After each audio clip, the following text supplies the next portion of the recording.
Assalamualaikum warahmatullahi wabarakatuh. Hello everyone, my name is Fikri Haikal and I'm student at Halu Oleo University, majoring English Department, Faculty of Teacher Training and Education, class of 2019.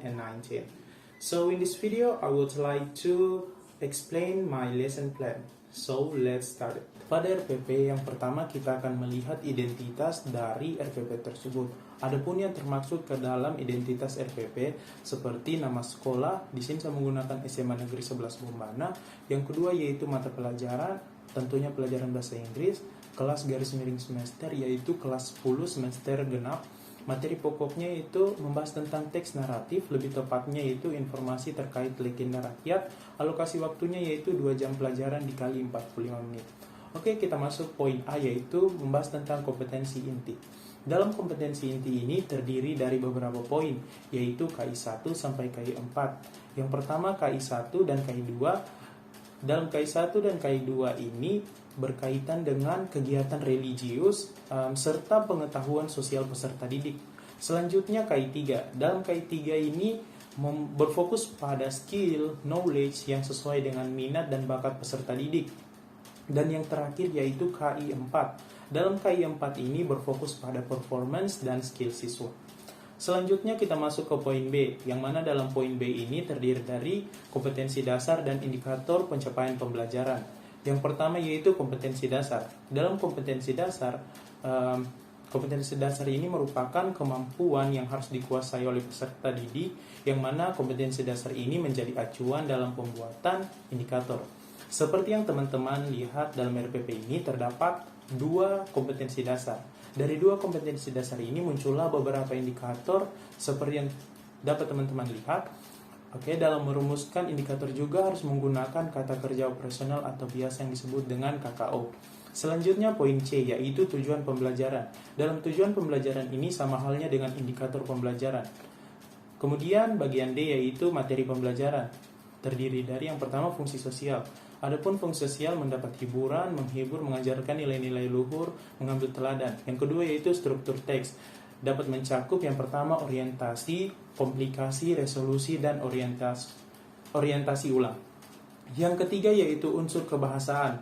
Terdiri dari 4 poin. Yang pertama kalimat-kalimat dalam simple past tense, past continuous, dan lainnya yang relevan. Yang kedua yaitu kosakata terkait karakter, watak, dan setting dalam legenda. Yang ketiga yaitu adverbia, yaitu penghubung dan penunjuk waktu. Dan yang terakhir ucapan, tekanan kata, intonasi ejaan, tanda baca, dan tulisan tangan. Yang terakhir yaitu topik. Adapun topiknya itu cerita legenda yang dapat menumbuhkan perilaku yang termuat dalam kompetensi indikator. Selanjutnya yaitu metode pembelajaran. Yang pertama pendekatan. Dalam RPP ini menggunakan pendekatan saintifik. Oke, seperti yang kita ketahui, pendekatan saintifik atau scientific approach adalah pendekatan yang dalam prosesnya memuat kaidah-kaidah keilmuan, mulai dari pengumpulan data dengan observasi, menanya, melakukan eksperimen, mengelola informasi atau data, hingga mengkomunikasikan. Yang kedua yaitu model pembelajaran. Dalam RPP ini menggunakan 2 model pembelajaran. Yang pertama discovery learning. Seperti yang kita ketahui, discovery learning adalah cara yang digunakan untuk memahami konsep atau pengertian serta hubungan melalui proses intuitif dengan cara melakukan observasi, klasifikasi, pengukuran, prediksi, penentuan, serta inferi sehingga pada akhirnya akan sampai dalam sebuah kesimpulan. Sedangkan problem based learning yaitu model pembelajaran yang berpihak pada masalah yang dihadapi siswa pada saat proses mendapatkan ilmu pengetahuan.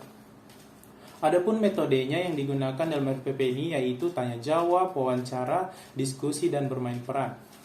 Selanjutnya yaitu media pembelajaran. Yang pertama media. Adapun medianya yaitu worksheet atau lembar kerja siswa, lembar penilaian. Yang kedua alat atau bahan terdiri dari penggaris, spidol, papan tulis, laptop, dan infocus. Adapun sumber belajarnya ada 3 yaitu buku penunjang kurikulum 2013 mata pelajaran bahasa Inggris kelas 10 Kemdikbud revisi tahun 2016, kamus bahasa Inggris, serta pengalaman peserta didik guru. Selanjutnya yaitu kegiatan pembelajaran. Pertama, kegiatan pendahuluan yang mana alokasi waktunya yaitu 10 menit. Adapun yang dapat dilakukan guru dalam kegiatan pendahuluan ini, yang pertama orientasi, yang kedua yaitu apersepsi, yang ketiga guru dapat melakukan motivasi, yang keempat guru dapat melakukan pemberian acuan kepada peserta didik. Yang kedua yaitu kegiatan inti, yang mana alokasi waktunya sebanyak 70 menit.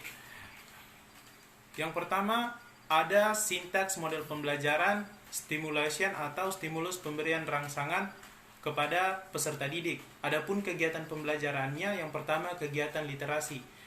Dalam pemberian rangsangan, peserta didik diberikan motivasi atau rangsangan untuk memusatkan perhatian pada topik materi kalimat-kalimat yang memuat bagian-bagian legenda dari sebuah cerita dengan cara melihat, mengamati, membaca, menulis, mendengar, dan menyimak.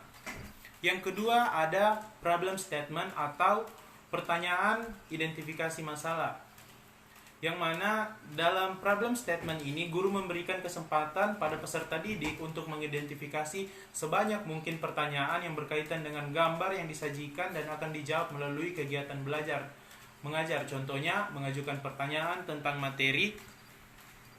Yang ketiga ada data collection. Dalam data collection ini peserta didik mengumpulkan informasi yang relevan untuk menjawab pertanyaan yang telah diidentifikasi melalui kegiatan mengamati objek, membaca sumber lain selain buku teks, aktivitas, wawancara atau tanya jawab dengan narasumber. Selain itu, dalam data collection ini dilakukan collaboration atau kerjasama. Peserta didik akan dibentuk dalam beberapa kelompok untuk mendiskusikan, mengumpulkan informasi, mempresentasikan ulang terkait materi yang diajarkan, dan yang terakhir yaitu saling tukar informasi. Selanjutnya ada data processing. Dalam data processing ini, peserta didik dalam kelompoknya berdiskusi mengelola data hasil pengamatan dengan cara berdiskusi. Selanjutnya ada verification atau pembuktian. Peserta didik, dalam verification ini, peserta didik mendiskusikan hasil pengamatannya dan memverifikasi hasil pengamatannya dengan data-data atau teori pada buku sumber melalui kegiatan. Dan yang terakhir ada generalization atau menarik kesimpulan. Dalam generalization ini, kegiatan pembelajarannya yaitu communication atau berkomunikasi. Peserta didik berdiskusi untuk menyimpulkan, menyampaikan hasil diskusi, mempresentasikan hasil diskusi, mengemukakan pendapat atas presentasi. Dan yang kedua dari generalization yaitu creativity, di mana peserta didik menyimpulkan tentang poin-poin penting yang muncul dalam kegiatan pembelajaran yang baru dilakukan. Yang kedua yaitu menjawab pertanyaan tentang materi kalimat-kalimat yang memuat bagian-bagian legenda dari sebuah cerita, dan seterusnya. Oke, yang terakhir yaitu kegiatan penutup, yang mana dalam kegiatan penutup ini alokasi waktunya yaitu 10 menit. Adapun yang dapat dilakukan peserta didik, guru dapat menyuruh peserta didik untuk membuat resume atau creativity. Yang kedua mengagendakan pekerjaan rumah untuk materi pelajaran. Yang ketiga yaitu mengagendakan materi atau tugas atau proyek, produk atau portofolio. Yang dapat dilakukan guru juga yaitu memeriksa pekerjaan siswa yang selesai, langsung diperiksa untuk materi pelajaran. Yang kedua yaitu peserta didik yang selesai mengerjakan tugas proyek atau produk atau portofolio unjuk kerja dengan benar diberi paraf serta diberi nomor urut peringkat dan penilaian tugas. Dan yang terakhir yaitu memberikan penghargaan untuk materi pelajaran.